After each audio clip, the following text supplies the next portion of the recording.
Welcome to this demonstration video of TruView Global. Today we'll be talking about the administration area of TruView Global. Once you log on to your TruView Global site, you can get into the administration area by clicking the administration icon in the upper right. Once you click onto this icon, you're in the server administration area. Be aware that the administration icon will not show up unless you yourself are an administrator. So you have several choices to pick from here. The first one here is Manage Users. So you can just go ahead and click on it, and you enter the Manage Users site. This allows you to do several things on a user level. You can determine who an active user is, you can check inactive users, or who currently is logged on. In active users, you can change the password of a user. You can also click on the user itself and you can see their settings. You can also change their level or their role and whether they're enabled or not, or whether they're active. And then you can go ahead and save changes. You can also add a new user and fill out the appropriate information and just save changes in the end. All of the help file on this reviews all of the current settings for the Add New User panel and all of the options. I'm going to go ahead and go back to the administration panel and then go to Customize.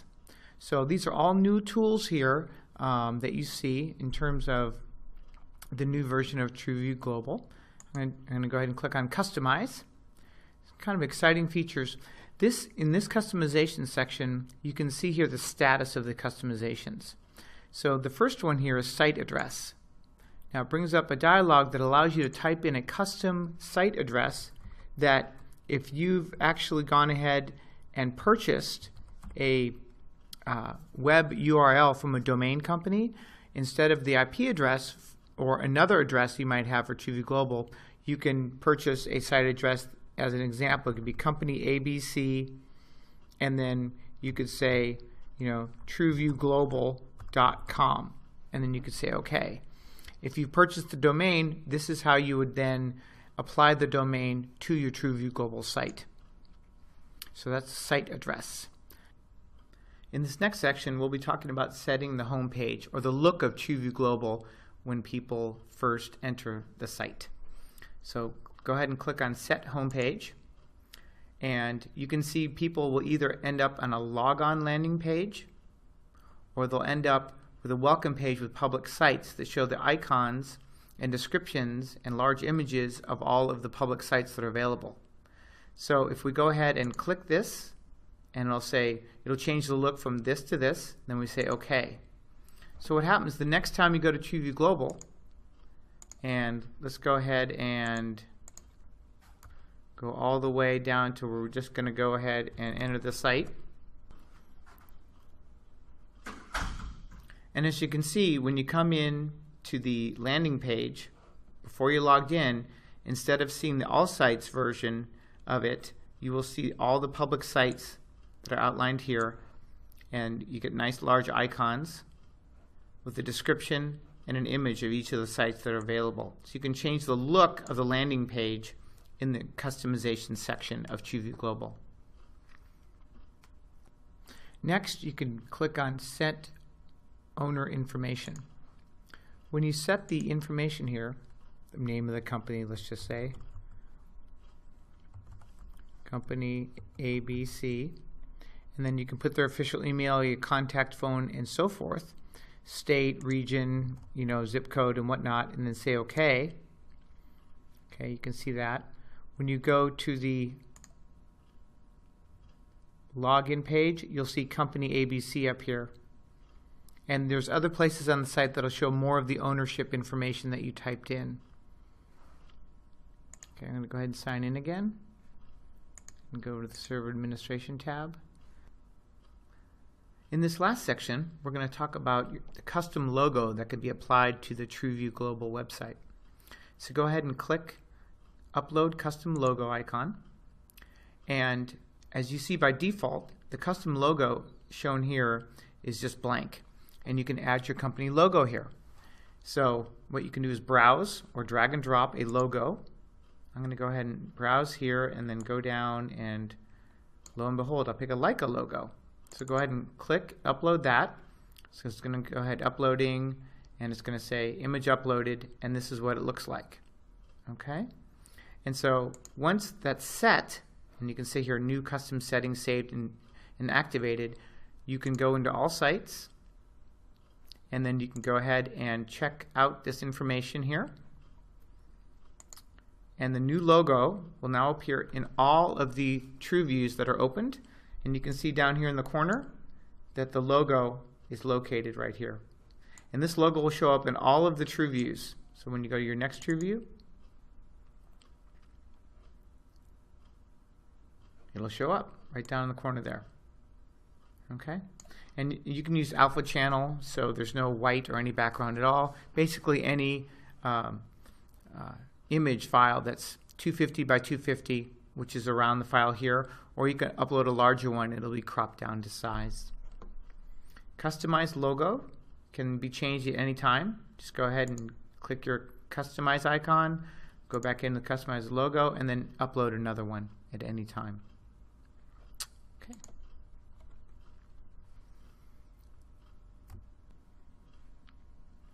All right.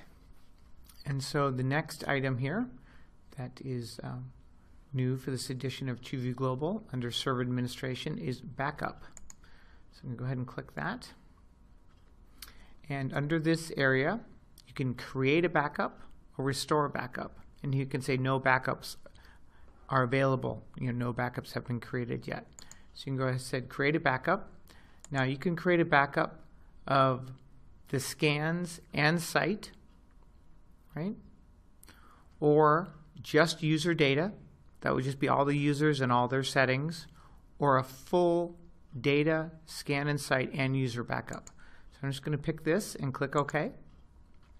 And you can see here submitting background request. And it says you can go to the action queue to see the process of the backup. So it's already finished, right? So it happens pretty quickly. But if you did want to go ahead and see that, you can just go to the All Sites page, Action Queue here, and then you would have seen it, and you see it here. I'm sorry, you see it here. It already got sent to the Action Queue, and you see it's in progress. As soon as it's finished backing up, it will tell you in this Action Queue area, as well as you will see a backup available in the Customizations page. So I'm just going to go ahead and go back to the Server Administration page and go to the backup area.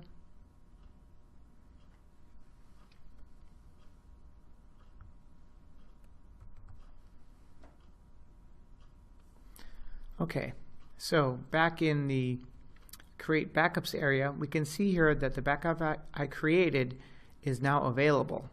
And this backup can be restored right away. It can be deleted. Or you can download it so you're not keeping your backups on the server. You can actually back them up on another machine. If you have backups that you have on another location besides what's on the list here, you can go ahead and click this icon and then browse to where those backups are. And the same thing applies as if we were backing up from a local file. You would just pick the file and then click OK, and then it would restore the full backup. Again, you can back up users only, or only your data, or both. The backup utility inside of TruView Global. Okay, so I'm going to go back here to the Administrations tab. All right, and then I'm going to click over to the Logs area. Once we click into this, this shows you the logs of everything that's happening inside of the TruView Global. And this is a great way to diagnose if something is not working right, if something didn't upload properly, and just it tells you everything that happened. So this action, it shows that the backup tasks we've just done, shows the compressing of files during the backup, and it also shows your action queue, what things are currently queued for action. Nothing's queued right now. So this is a great area to check on everything that's happening under the sheets inside of TruView Global. In this next section, we're going to talk about notifications. So go ahead and click on the notification area inside of the server administration page, and it will open up and will show you the default information. So this is the area where you set up notifications to the TruView Global users and administrators. And as soon as you hit the landing page here, you can see that the custom settings, or the settings that you will set here, are outlined here in the entrance area. So to set up SMTP settings, go ahead and click SMTP settings. It brings up the edit SMTP connection info, and you're going to go ahead and set up your SMTP server host information, port, and then secure connection types, authentication, username, password, and the email. Basically all of the settings needed for the SMTP server to send out emails to your users. And once you click OK, and it's not going to happen here, but you will see a test notification in this area that will let you know that the server is set up and is ready to go. So once the SMTP server is set up, then you can continue to the user notification icon. You can go ahead and sign up for user notifications. All users will get these notifications if you have them selected to receive notifications. So you can have them, when account's created, account fully created, password changed, account deleted, and data set ready. So you can actually take out these notifications so people don't get a lot of notifications, and then pick the ones you want from a list, right? And say OK. You can say event selection is saved and is now active, right? So you can say, you can pick one, account fully created, add, okay, and then data set ready, add, and then you can just save those settings. So the other type is system notifications, and these notifications will only be received by the administrator, and these are far more the selection is far greater, but you have more capacity to understand like what's going on. Restore failed, restore complete, backup ready, and so on. So more administrative level notifications. Again, you can take them out of the list and then add them back in just by clicking add. By default, they're all on. So you will receive notifications based on your SMTP server settings, and again, these settings are all listed in the front when you first enter this page. It'll tell you what your default settings are for that. So that's notifications. All right, next in the administrator area, updates. You can go ahead and it'll tell you right away whether TruView Global is up to date, what version you're at, when it was released, when your maintenance runs out on your licensing. So you can click this and say check now,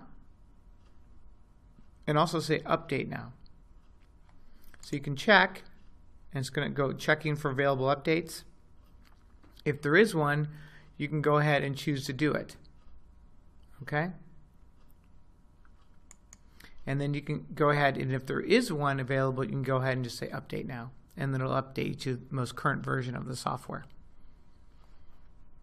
All right, back over to the administration panel.